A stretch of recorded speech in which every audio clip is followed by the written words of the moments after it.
What is going on, guys? Justin here, aka the Unforgiven 08, and it's been a while since I brought you some Call of Duty Advanced Warfare footage, so thought I'd, dig into the old tape library and pull something out for you guys. Now, normally I would just kind of sit here and talk for a little bit and then play some music, but this time I'm going to go into some strategy because I get incredibly close to a DNA bomb. Yeah, no spoilers. I won't say how close though. Until the very end, because I don't expect you guys to, keep count or anything. But if you didn't already know, a DNA bomb is obtained in Advanced Warfare by getting a 30 kill streak with just your guns and equipment. So, pretty tough task. Usually I am in hardcore because a lot of my friends like to play hardcore, but this time we were finally in core, which I was excited for because, to be honest, I kind of hate hardcore. And ever since COD 4, I've been playing in core consistently, so, core's my stuff. So, I'm going to talk with you guys about how you can get a DNA bomb. Like I said, I know I didn't get close to getting one, or I did get close to getting one, didn't actually get one, but it was because I made a stupid mistake, and I'm going to try to walk you guys through it so you don't make mistakes if you're going for your own DNA bomb, or really just any high kill streak in general. So, if you're in domination, like I am now, go for captures early on, like don't be trying to play it safe and play the perimeter and do whatever, early on. Just go for it, because the more captures you get, the more your score is going to go up, the more score streaks you're going to earn. So I guess maybe for your first 5+ kills, go for the captures, go for the points, get your score streaks up, because when you get your score streaks, it's just going to help you keep getting them. You have a UAV, maybe you're running the system hack like I am and a Warbird. You get that UAV and system hack and Warbird the first time, and just the more you have of those at your disposal, the quicker you can call them out, and the more you can use them to your advantage to help you get more gun kills. So, if you're not playing domination and you're just playing some other, objective-based game mode, just instead of capturing flags or defending flags or whatever, just, play the objective. Yeah, that's basically all I'm really saying, is just play the objective. Now, if you're in Team Deathmatch, then ignore that because there is no objective except to kill people, and just pay attention to the next part of what I'm going to say. And you're going to see me, employing this throughout pretty much the whole video is, try your best to stick to the edges of the map. By the way, how lucky was that right there? That was ridiculous. But, yeah, try to stick to the edges of the map.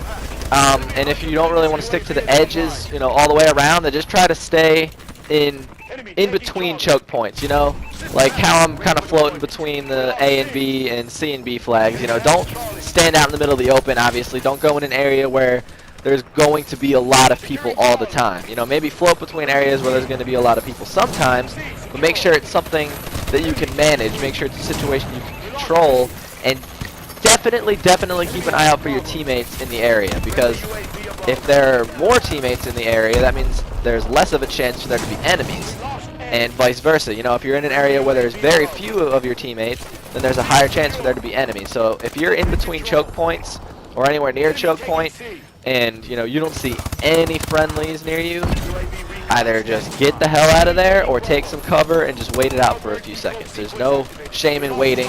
Don't think you're, oh, I'm a camper because I stop moving for 2 seconds. No. So you can see where I'm at right now is in this little bedroom area and that other little corridor between, the spawn flags and between B flag.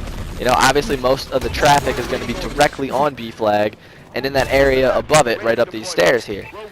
But, as you can see, I'm managing my time between those areas. So I'm not sitting in one area for too long, so I'm going to get picked off. I'm not, sitting right in the middle of a choke point where people are going to come through and just, overwhelm me and absolutely own me. I'm keeping it to the edges. And now I'm venturing off onto the other sides of the map. I'd been in that area near B too long. I didn't want to get caught there. So now I'm going to float on this other side and just kind of trust my teammates to hold down B.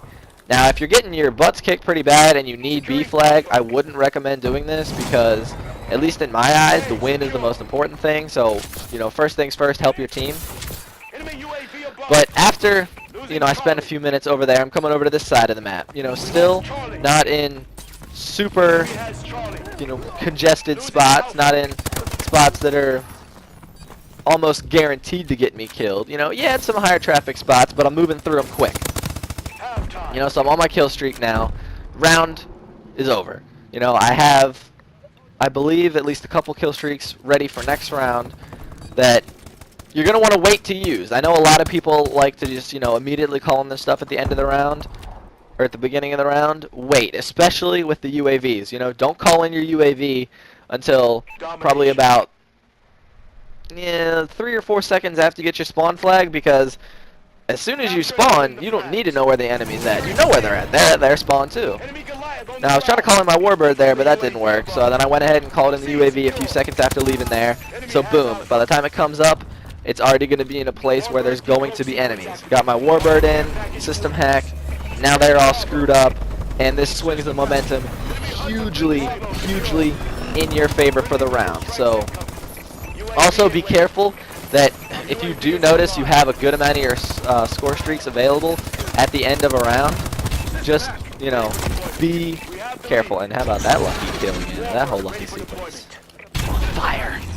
But yeah, be careful not to use them, you know, within like a minute of the round ending, because it's really not going to do you any good, especially if you're already dominating that early round. You know, you're not doing yourself any favors by just throwing out your kill streaks, you know, when you don't really need them. So wait till the round starts, swing the momentum in your favor, so that way you can keep on them and keep attacking them. And now it's just all streaming together beautifully for me, you know. Now, I would recommend, if you were looking to really get any high kill streak, definitely have a UAV on there. And I personally like the system hack with a flash also, because, you know, even if you call it in when there's enemies right in your face, they're going to be blinded and you're going to have the advantage over them. Plus, you know, all their equipment and stuff, their HUDs, all that stuff is down, which again works into your favor, and all of that really just lends itself to, you know, you increasing your gun streak. Now here's my stupid mistake. Alright, I'm sitting here, I'm calling in all my stuff. That's fine. Look at the minimap though. Alright? Well, actually, my mistake's in a few seconds here, but you can see the minimap, right? All the enemies are on that side. There's no teammates near me. The red dot on the minimap, I completely missed that red blip on the minimap and walked right down that corridor.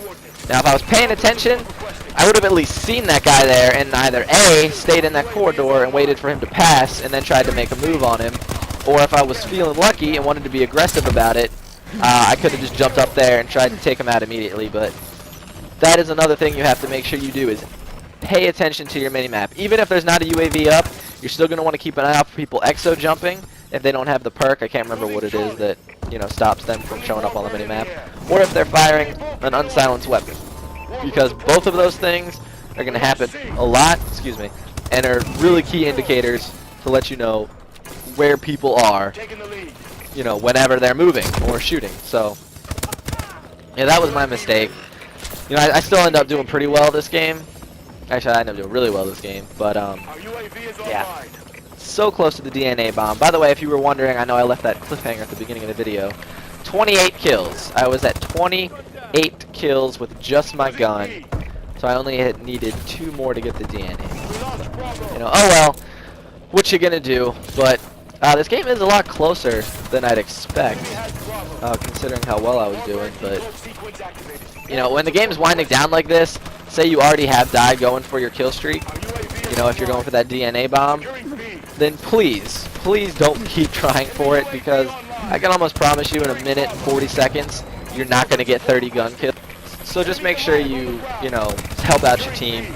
Go for those flags, because, you know, the last thing you want is to be winning, you know, dominating, think you're doing good.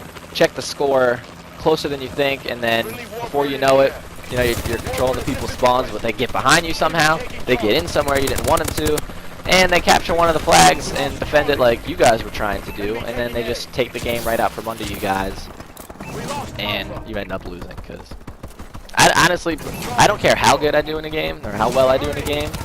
If I lose, I'm really not going to want to post it, because losing, you know, is killing the whole point.